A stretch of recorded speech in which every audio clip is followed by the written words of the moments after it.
Mün şükür. Siz bilen doğuşurdu akbal. Canına sağ olsun doğuşursun yine. Göwnüm götürülü gitti gammusa. Gitti şol pırzat savullu yeli. Belki de sizsiniz yaşayan meni. Oylan yan hem diyen bunu çık ahval. Belki de hıcudur, hüvvetimdir yaşayan meni. Belki de zemindir, belki de asman. Sizsiniz menin baylığım.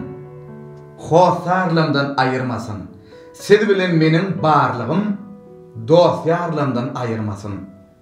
Ganayın ısı mehrinden, iyirgülümden, söver yardan, yan yollaştan ayırmasın. Kayırgülümde hovan narım, arka dağlı, iyirgülümden ayırmasın.